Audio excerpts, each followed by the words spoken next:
آپ کے پاس ہزاروں لفظ ہیں، لاکھوں لفظ ہیں، تبھی تو آپ بات کرتے ہیں۔ لفظوں کی کمی آپ کے پاس نہیں ہے۔ انگریزی لفظ بھی آپ کے پاس، اردو لفظ بھی، فارسی لفظ بھی، عربی لفظ بھی، سارے لفظ آپ بول لیتے ہیں، اور لاکھوں کروڑوں لفظ ہیں آپ کے۔ لیکن ہم کہیں ذرا میر انیس کی طرح ایک مرثیہ کہہ دیجئے، لفظ تو ہیں، نہیں کہہ سکتے۔ تو انسان تھے، انسانوں ہی میں سے تھے، لیکن تنقید نگاروں نے لکھا کہ ان کے سامنے الفاظ ہاتھ باندھے کھڑے رہتے تھے۔ الطاف حسین حالی نے اپنی کتاب میں لکھا، انیس و دبیر کے سامنے لفظ ہاتھ باندھے کھڑے رہتے تھے، ہمیں لے لو ہمیں لے لو۔ اور فصاحت اور بلاغت، حالی نے لکھا، فصاحت و بلاغت ان کے گھر کی لونڈی تھی۔ اب شاعری میں یہی ضرورت ہے، لفظ زیادہ ہوں، فصاحت اور بلاغت۔ پتہ چلا بادشاہ عبور چیلنج نہیں ہو سکتا، یعنی انیس و دبیر کے سامنے علم حاضر ہے، ڈھونڈنا نہیں پڑ رہا۔ اب یہ مصرع کا ہے تو اگلا قافیہ کیا ہوگا، لغت دیکھو، نہیں، لفظ کھڑے ہوئے ہیں، چاروں قافیے آتے جا رہے ہیں، سلام کہتے جا رہے ہیں، 16 قافیے کہتے جا رہے ہیں،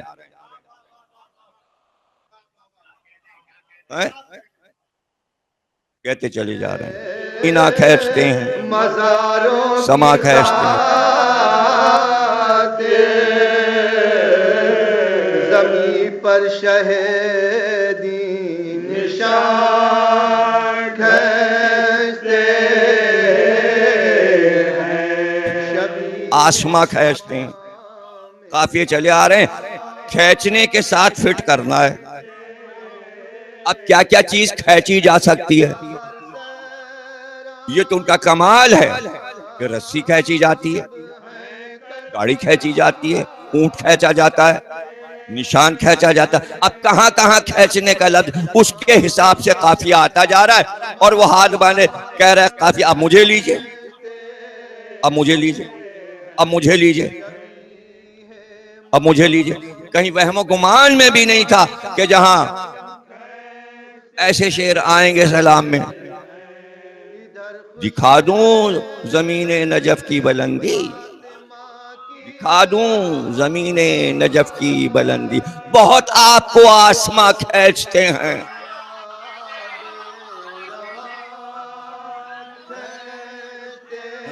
اب اس میں وہم و گمان میں بھی نہیں تھا کہ مسائل میں آ جائے گا بالیاں کھینچ سکینہ دہائی ہے ستمگر میری بالیاں کھینچتے ہیں۔ یہ ہے کیا، ہاتھ باندھے علم کھڑا ہے۔ میں انیس سے سمجھا رہا ہوں، جہاں دو مداح اہل بیت کے سامنے علم ہاتھ باندھے ایسے دس بستہ ہو، تو جس امام کی مدح ہو رہی ہے اس کے سامنے علم کیسے؟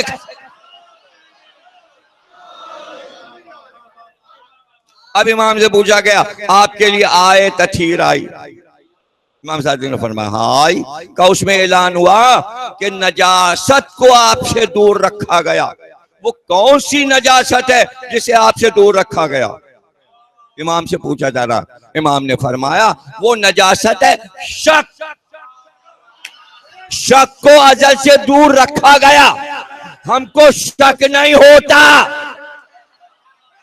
اب یہاں کیا ہے پتہ نہیں، 2 رکعت پڑی تھی، سجدہ بھول گئے کہ کیا ہوا، ارے ہاتھ پاک کیا کہ نہیں، ارے چھیٹ پڑ گئی۔ اب شک میں زندگی گزری چلی جا رہی، شک میں زندگی۔ یہاں امام کو شک نہیں ہوتا کہ آسمان کے اوپر کیا ہے، مغرب میں کیا ہے، مشرق میں کیا ہے، یہ نہیں کہیں گے پتہ نہیں کیا ہے، نہیں، پتہ ہے کہ کیا ہے، اس لیے شک نہیں ہے۔ شیطان کو استاد مقرر کیا تھا، بتانا یہ تھا اللہ کو کہ اس کے نفس نے اس کو دھوکہ دیا ہے، اور دھوکہ یہ دیا ہے کہ اس کے دل میں شکوک پیدا ہو رہے علم پر، جہاں شک ہوتا ہے وہاں علم نہیں آتا، اس لیے بتایا گیا اہل بیت کا علم سیکھو، وہاں شک نہیں ہے. اگر دنیا والوں کا علم لوگے اس میں شک ہے. کی کتابیں اور یونان کے فلسفے میں فرق کیا ہے؟ وہ بھی انبیاء کے برابر کہے جاتے ہیں. سقراط و ارسطو و افلاطون انہوں نے علم دیا لیکن اس کا نام ہے فلسفہ. اور یہاں انبیاء کا جو دین ہے وہ دین علم ہے. فرق کیا ہے؟ دونوں میں فرق بتایا گیا کہ علم دین جب شروع ہوتا ہے تو یقین کے ساتھ شروع ہوتا ہے. یقین رکھو پھر شروع کرو. فلسفہ شروع ہوتا ہے پہلے شک کرو پھر فلسفہ شروع کرو. یعنی فلسفہ کیسے شروع ہوگا؟ یہ نہیں کہیں گے اللہ ہے. فلسفے میں یہ نہیں ہوگا اللہ ہے، یہ تو یقین ہے، یہ تو دین کہتا ہے. فلسفہ کیا کہتا ہے؟ پہلے یہ کہو اللہ ہے ہی نہیں، اب ثابت کرو کہ ہے. لیکن سمجھانا ہے. یعنی فلسفہ شک سے شروع ہوتا ہے. میں ہوں یہ یقین ہے، میں ہوں. فلسفے میں میں نہیں ہوں، اب میں ثابت کروں گا میرا وجود ہے. اسی کو فلسفہ کہتے ہیں. فلسفہ شک سے شروع ہوتا ہے.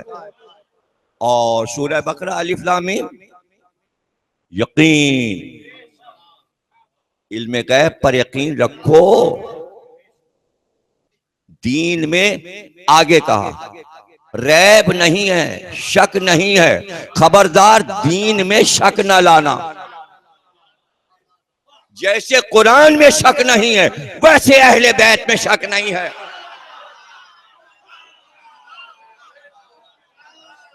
اب اگر شک سمجھ گئے تو نفس شک میں مبتلا کرتا ہے. کون؟ نفس. عبادت گزار ہیں، بڑے عبادت گزار، بڑے متقی ہیں. نہیں ابھی ادھر سے آ رہے تھے ڈی بلاک سے جو مڑے اوپر سے پانی گر رہا تھا. اب پتہ نہیں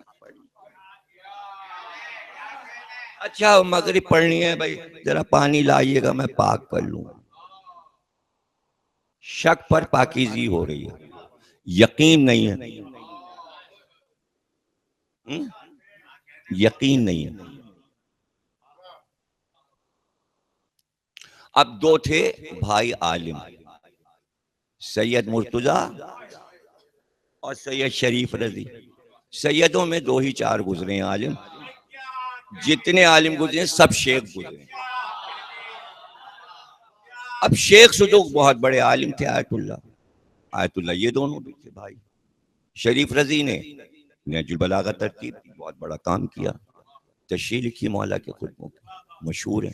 سید مرتضیٰ بھی بہت مشہور ہیں. انہوں نے جو ایسی قرآن کی آیتیں تھیں متشابہ جس کے معنی نہیں معلوم تھے انہوں نے سمجھایا، اس پہ کتاب لکھی کہ ان آیتوں کے معنی یہ، اس کو غلط نہ سمجھ لیں. دونوں بھائی بہت بڑے عالم. ایک سیدانی بیوہ کے بچے تھے. اب شیخ صدوق نے ایک دن رات کو خواب دیکھا کہ جناب سیدہ خواب میں آئیں، چادر اوڑے ہوئے، سیاہ غلاف، اور حسن حسین کی انگلی پکڑی تھی اور کہنے لگی صدوق حسن حسین کو تعلیم دو. یہ آیت اللہ لوگ لکھتے ہیں، ان کی لکھی باتیں بھی کبھی کبھی سن لیجئے، علماء کی باتیں بھی. تو پریشان ہو گئے کہ سیدانی بی بی مجھ سے کہہ رہی ہیں، مجھ جاہل سے کہ بچوں کو تعلیم دو. اس کی تعبیر کچھ اور ہے. دن کو مسجد میں بیٹھے تھے، ایک برقع پوش غریب بیوہ آئیں، دو بچوں کی انگلی پکڑی. ایک کا نام سید مرتضیٰ، ایک کا نام سید شریف رضی. ان کا لو میرے دونوں بچوں کو تعلیم دو، میں سیدانی ہوں. تو ان کے سمجھ میں آیا کہ یہ بی بی نے بھجوائے ہیں دونوں بچے میرے پاس کہ میں ان کا علم ان کو پڑھاؤں. اب بڑے استاد تھے شیخ صدوق، خوب پڑھایا، ان کمال پہ پہنچ گئے. اب بیٹھے بحث ہوتی رہتی تھی، علم میں تو بحث ہوتی ہے، یہ ایسے ہے، یہ ایسے، یہ ایسے ہے، وہ شاگرد اور استاد میں. اب صدوق نے اپنا امامہ اتار کے حوض کے کنارے میں، دونوں باتیں کر رہے تھے شاگرد استاد. اتنی دیر میں کتا آیا، اس نے وہاں پیشاب کیا. ایک دم ان کی نظر گئی شیخ صدوق کی، اور انہوں نے کہا کہ چھینٹ پڑ گئی امامے پہ، اب میں حوض میں پاک کروں، نجس ہو گیا امامہ۔ سید مرتضیٰ نے کہا چھینٹ نہیں پڑی، جبکہ انہوں نے ادھر غور سے دیکھا نہیں تھا۔ اب استاد کہہ رہے ہیں چھینٹ پڑی، اور اولاد علی کہہ رہا نہیں پڑی۔ اب شک اور یقین کو سمجھیے۔ ان کا بھائی فیصلہ ایسے ہوگا کہ پرچہ لکھ کے علی کی زری میں ڈال دو نجف، لکھ کے ڈال دیا گیا۔ استاد نے کہا میں کہہ رہا ہوں چھینٹ پڑی، اور میرا شاگرد سید مرتضیٰ کہہ رہا نہیں پڑی۔ جواب آیا اے صدوق، حق تمہاری طرف ہے، اے صدوق، شیخ صدوق، حق تمہاری طرف ہے،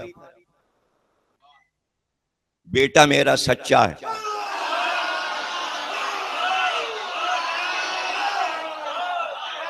چونکہ تمہیں شک پیدا ہوا اور تم سمجھو میں نے اپنی آنکھ سے ایسا دیکھا، تو تمہیں یہ حق پہنچتا ہے، چونکہ نظر آیا ہے تو پاک کر لو۔ بیٹا صحیح کہتا ہے چھینٹ پڑی نہیں۔ تم اپنی تسلی کرو، جو شک کرتا ہے تسلی وہ کرتا ہے، جسے یقین ہوتا ہے اسے تسلی کی ضرورت نہیں ہوتی، وہ آ کے مجلس میں بیٹھ جائے۔